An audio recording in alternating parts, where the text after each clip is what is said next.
So here we are today. We're excited to have a little conversation with David Weil. And he is no stranger to writing and authorship, but um, we're switching gears here, right, David, from nonfiction to fiction? Yep, here we go. Yeah, buckle up. So David has a nonfiction memoir that's out, Exhale. And we want to learn a little bit about you, David. Like, tell us a little bit about your background and kind of what brought you to this point. Yeah, I describe myself now as a recovering lung transplant doctor. And I spent most of my career at Stanford in California, where I ran the lung transplant department, and decided several years ago to get out of the hospital. I Mm, really developed a passion for writing while I was there and took a lot of notes on what I was seeing and hearing and doing, and decided to make those into a book, my memoir, Exhale, as you mentioned. And then now I've moved on to building on some of those themes, but in a fiction arena, mhm. also based on a lot of the things that I saw while I was doing this kind of work. So the novel coming out, or potentially out, depending on when you're listening to this, is All That Really Matters. And I love the book. I had such a great time reading it cover to cover. I actually read it on a little trip, a little weekend trip. I think like 2 days I had it read cover to cover. And I really like the main character, Joe. And he's very likable. There are times when you might be sitting there reading and thinking, maybe I don't like this guy very much. But in the end, he's a very likable character. So maybe talk to us a little bit about, obviously you and Joe have some similarities, but you also have a lot of differences. So maybe talk a little bit about that, like David versus Joe. Yeah, I think that that's exactly right. I think that there's parallels between me and Joe, but I also think that we're different people. I Hmm. think more importantly, Joe is an amalgamation of a lot of people that I worked with. And so Mm, there's bits and pieces of him in a lot of people I worked with. And I was lucky to work with brilliant people that mm, had flaws, myself mhm, included. And I think that that character really developed through all of those individuals. And I think, as in any fiction, I think the author brings him or herself into it, and I certainly did in this one. And mhm, there's some similarities in our experience, but when I turned right, Joe turned left, and when I went straight, he went back a little bit. And so I think that some of the storylines are similar. Like Joe spent some time in New Orleans during high school living there, and I'm from New Orleans. But I mhm, think that he's really more indicative of the kind of people that do this kind of work, which is to put New mm, Orleans in people. And mhm, as I mentioned, most of those folks are very dedicated, very bright people, but also mhm. carry that weight pretty heavily around with them. And I Yeah. wanted to show that in a fictional arena. Hmm. I think you did a great job with that. I mean, you showed what a unique and heavy job, the job of being a transplant surgeon is.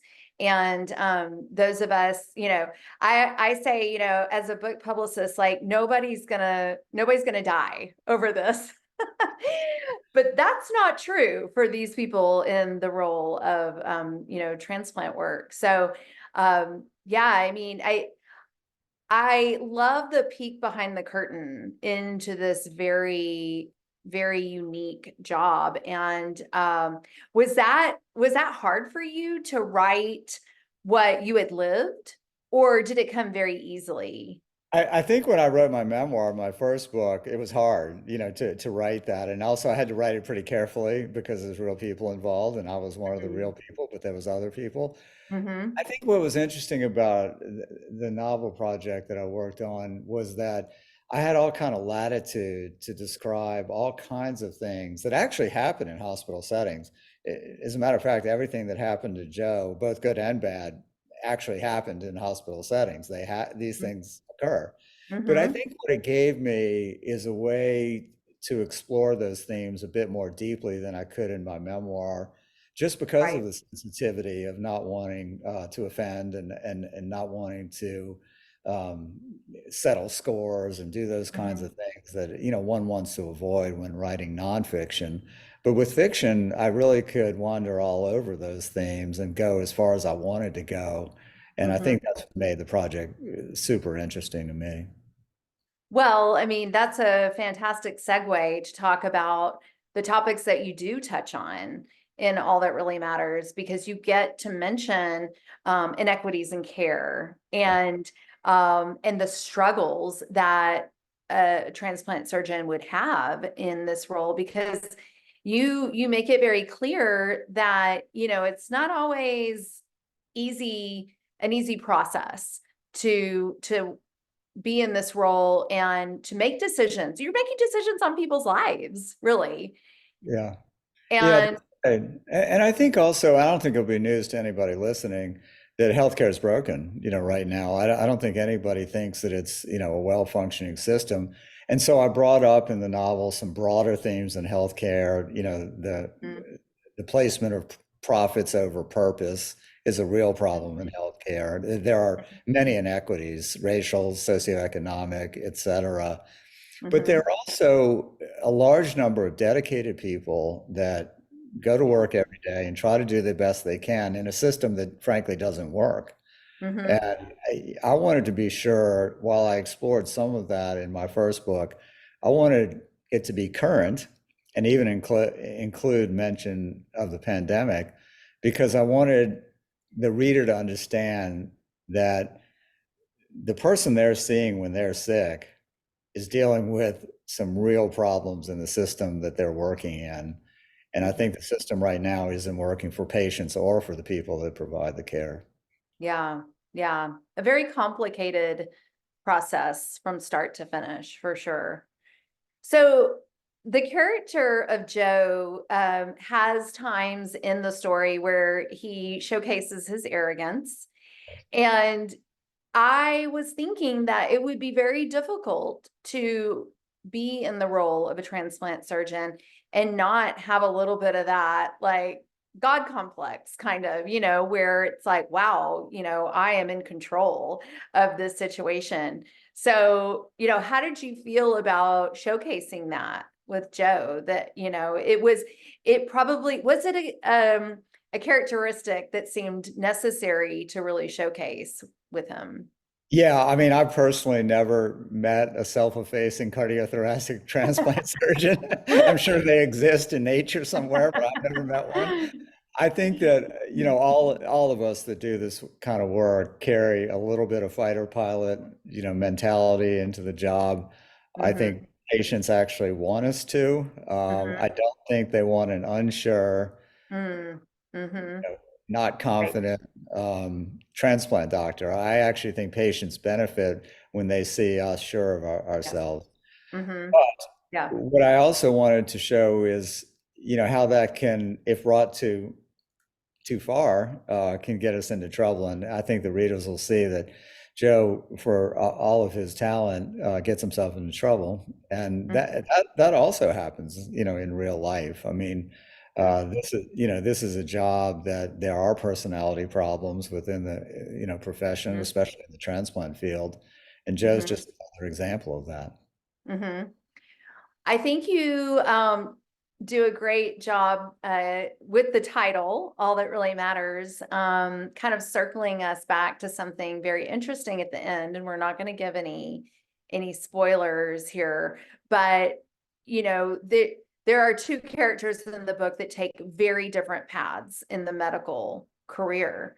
So maybe speak to that a little bit about how somebody can start out maybe in a very driven, very intense part of the medical community and discover what ultimately they feel like really matters and take a different path. Yeah, I think that's one of the things that attracted a lot of us to medicine is how many different things you can do within medicine that fit your personality type. My father was an academic pulmonologist that did research, didn't see patients at all. And Hmm. he was a very studious, intellectual introvert. And Mm-hmm. I think medicine provides a fit for any kind of personality type. So the people that are attracted to my field are people that are extroverted, that do have that certain edge, that are adrenaline junkies. Mm-hmm. But Joe's love interest was not that.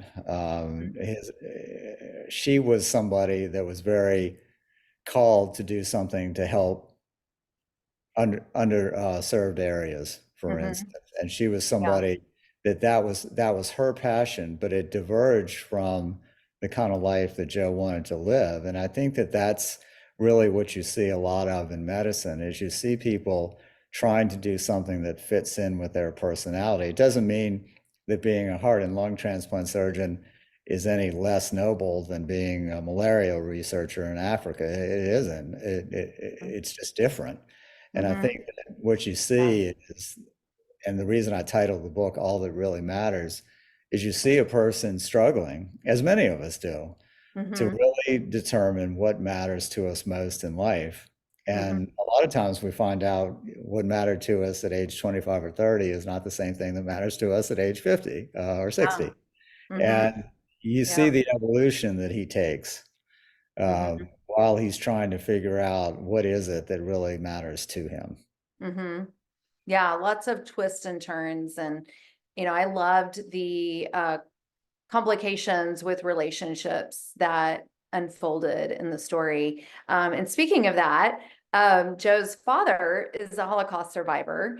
And so, talk a little bit about how that plays into the story and the character development that you created there between Joe and his father. Yeah, I'm very interested in this topic. My father, my real father in actual life, was a Holocaust survivor, Mhm. and I'm really interested in the topic. In fact, that's going to be the subject of my third book, that'll be out well after this one. Yeah. And what I'm finding is that children of Holocaust survivors have been studied rather intently. And there's a whole psychology around being a first generation or second generation Holocaust survivors. They're Mhm. folks that grew up with somebody that had been traumatized. Mhm. And they're constantly then trying to prove that they belong and that they matter and that they're not different from anybody else and that they're Mhm. respected. And I think what you see in Joe is a typical son of a Holocaust survivor in that he's constantly trying to prove himself and he Mhm. can't stop trying to prove himself. And I Mhm. wanted to add that in because I'm very interested, and there's some excellent books on this topic about, what happens to the people that didn't experience the horrors of the Holocaust? What happens to the people that were raised by those people? Yeah. That's an area that I'm studying right now rather intently. Yeah. So, since we're talking a little bit about how you and Joe are similar or different, um, do you feel like he figures out at the end all that really matters to him? And do you feel like at this stage in your life that you've done a good job of figuring that out as well? I'll take the first question first because it's the easier one. What I didn't want to show in the book is that Joe had everything figured out and it was all nice and tidy at the end, and he's a totally different person and he's this pleasant, calm, chill, relaxed guy. That's not, in my experience, what happens in real life. You make Hmm. progress toward that goal. You do Hmm. better than you did the day before. And that's really what Joe does. He does better. It Hmm. doesn't mean he's a different person. And I think that that's the same. Maybe it's true in all of our lives, and I feel like I've made some progress in that area where you're actually, you know, getting more perspective and gaining insight and becoming more evolved, but you're not a finished product. Yeah. And I would consider myself in that category, yes. Hmm. Yeah. We're always evolving, right? Because if we stop evolving, then, we're just kind of We start circling the dying. drain. Start dying. Well, David, thank you so much for being here with us and talking about all that really matters and Joe's character. And I'm sure everybody is going to enjoy reading All That Really Matters just as much as I did. Thanks very much. Enjoyed it.